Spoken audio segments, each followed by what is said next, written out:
to other sounds. Let's take a look at the OBS settings. And before we dive into anything else, let's take a look at the OBS settings for audio. And in OBS, it's pretty simple. I prefer a 48 kilohertz sample rate, but that's because everything on my computer is set to 48. For example, your speaker settings, if they're set to 48 hertz, 48,000 hertz or 48 kilohertz,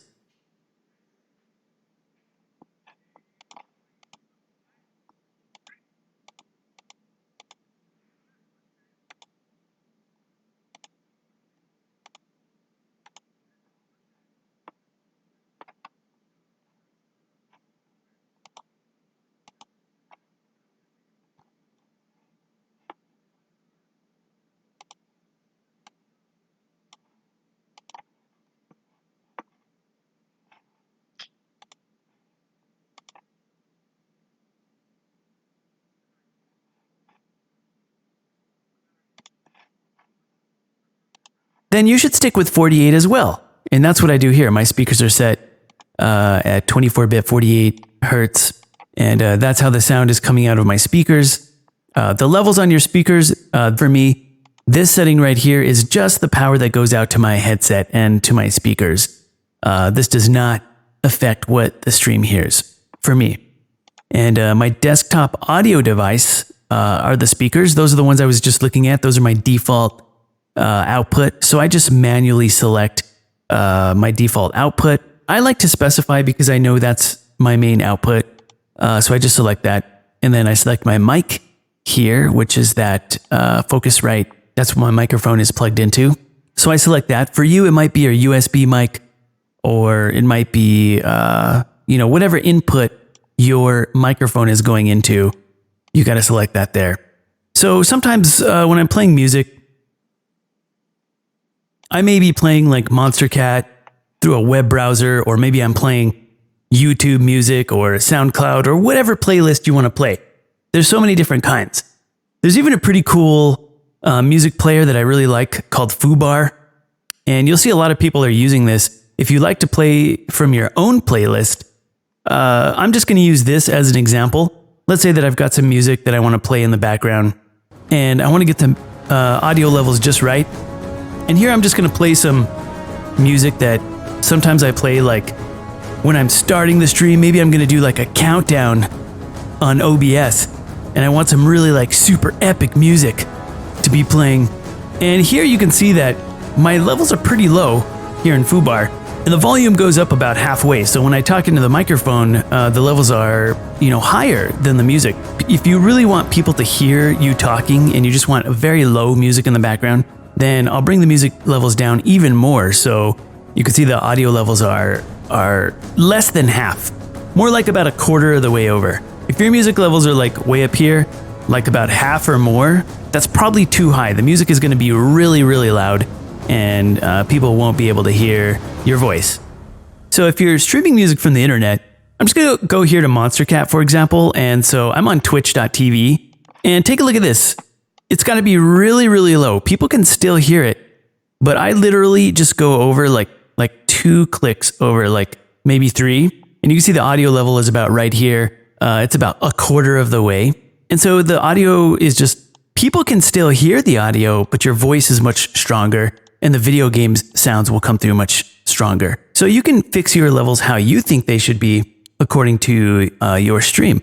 By the way, Monstercat music is VOD friendly on Twitch. So whenever you play this, your VODs won't get muted because of copyright music. I think it's time to take a look at the game sounds. Okay, so let's take a look at some game sounds. And I'm just going to launch World of Warcraft.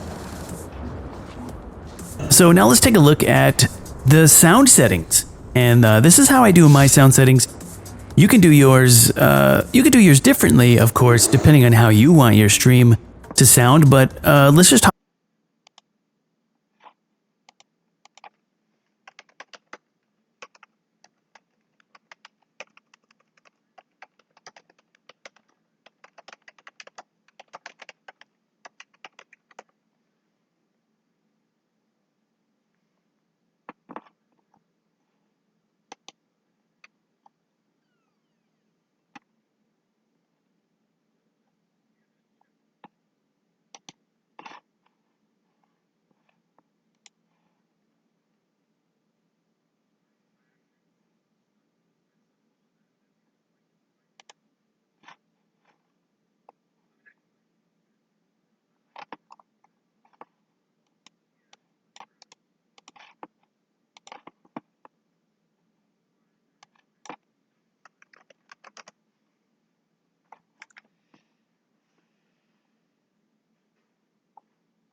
I can't even move away my hand from the keyboard.